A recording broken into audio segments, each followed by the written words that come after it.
Hello, Planet Earth. Welcome back to my YouTube channel. We're at IDK, my BFF Jill, 730. I'm Preston L. Young, wishing you warm salutations and congratulations. You've made your way to the Buffington Post. Okay, so today we're going to be doing another Buffyverse discussion of the nitpicks and continuity issues variety. And today we're taking on the big one. That's right, reach into your super gay Buffy bag and pull out what the fuck ever, because today we're discussing the continuity issues of Anya Jenkins. I'm not perfect and I'm no snitch, but I can tell you she's a bitch.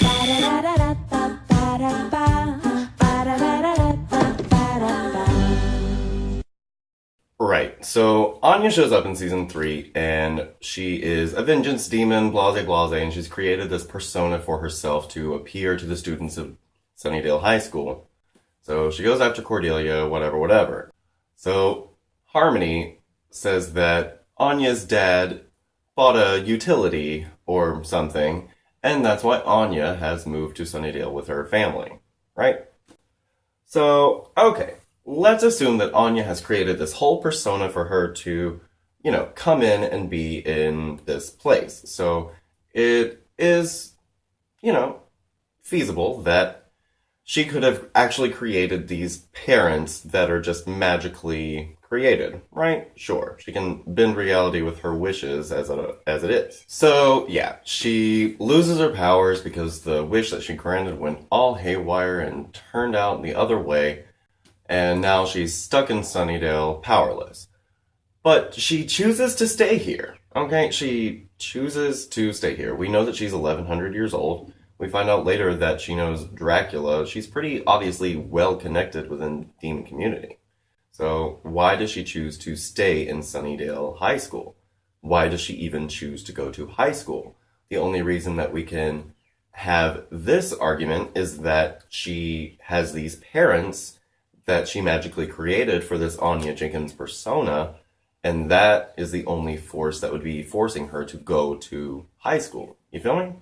So I don't understand why Anya's in high school in the first place, but she feels like she's stuck here, and sure, she does try and get her power back, but Hoffman won't grant it to her, and she goes to Willow. Now, at this point in the series, we know that Anya is, like I said, an 1,100-year-old demon, and she comes across as frustrated, sure, but very confident and very manipulative at the same time. And so the Anya character at this point is somebody who is kind of not to be fucked with. She comes along and actually gives us some really great information later on about, the mayor and all this good stuff. So in graduation day, when all this stuff is gonna go down with the mayor, she tells Xander that, he should run off with her because she's not gonna be any good in this fight, and he certainly isn't gonna be any good in this fight, and, they'd be safer if he would just run away with her. And she says that, she's got her mom's car outside. Okay. So, A, Anya drove to the school, presumably in her mom's car, and B, these parents exist. These fictional parents that she supposedly must have created for herself. Okay? Sure. So, of course, Xander didn't go with Anya when all the good stuff was going down with the mayor at the end of season 3, and she shows up again in season 4, and she and Xander start dating. But what is Anya doing during season 4? Okay? Let's assume that since she created this persona for herself with these fake parents, that she did actually, with the rest of them, graduate from high school. She, like Xander, is not in college, but unlike Xander, she doesn't work. We don't ever see her home life. And this is why I have to surmise that she doesn't have these parents. These parents don't exist. She says that she came in her mom's car, and that her dad bought a utility, but these would be magical parents that she would have had to have created for herself. So, these parents cannot exist, and the reason that I say that is because if they did actually exist, then we would spend some time with Anya. We would see this progression in her life of having to pretend to be a teenage girl when she's actually this demon. That would be something really interesting to explore, and the fact of the matter is, the show never does this. And so these fictional parents of Anya's can't exist. There would be no logic behind them existing given everything else we know about the character. But don't fret, more in continuity is coming soon. So, right, in season 5 we get to Anya, and her whole character has changed. She's not this manipulative, insightful, confident person. Her frustration has become its own characterization. She is now just this constant, overly excited and ignorant person.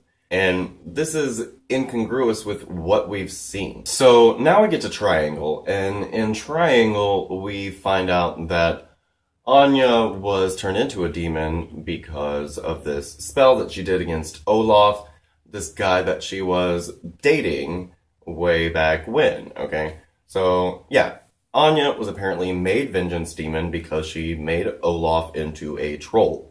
And Willow and Anya go racing after Olaf the troll because he is, causing havoc wherever he goes, and Anya drives. And she's really bad at it, and it's at this point that we find out that Anya has never driven before. Hold on, though. At the end of season 3, Anya claims to have come in her mom's car, and we've already decided that these fictional parents don't exist, and that she wants Xander to run away with her. So how did her mom's car get here if she can't drive it? It's not like her mom just dropped her off with a car she can't drive and walked home. Plus, again, the parents don't exist. So, okay, how did Anya drive away from the high school in the first place if she's never driven before?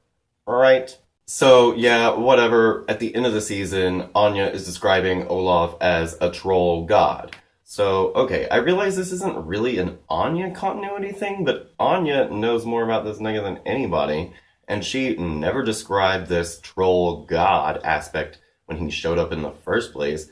So why is he suddenly a troll god when he's not around and the pressing issue? Am I wrong? No. So then, of course, in season 6, we get to the wedding. And at this wedding, hello, we get clear indication that these parents don't exist. I could have bought into the idea that Anya's fictional parents had maybe moved away or something, whatever, etc. But no, at this wedding, her only family that comes to the wedding are demons and her boss, Dahofren, also a demon, and of course, the Scoobies. These fictional parents cannot exist. So then in season 7, we finally get to Selfless, and Selfless is basically where we see how she made Olaf into a troll, right?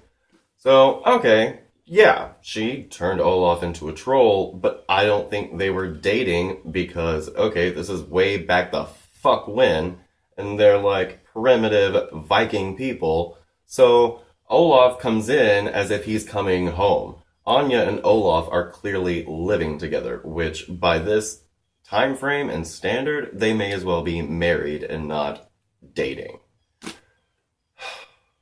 And that is why Anya's character overall is completely out of continuity with itself. The things they do with Anya, she's one of those characters you can just say whatever and sure, it's true because honestly, Emma Caulfield says it. We can't really hold it against the show, we can't hold it against the character because whatever Emma Caulfield is bringing to Anya is really good. She makes us believe her. And the writing around her, what they use with these in-continuity issues, they make it work with what they've got. Unfortunately, they don't keep it in a straight line, and that's why, as much as Anya is one of my absolute favorite characters, it's hard to see her as a real character. I'm not perfect and I'm no snitch, but I can tell you she's a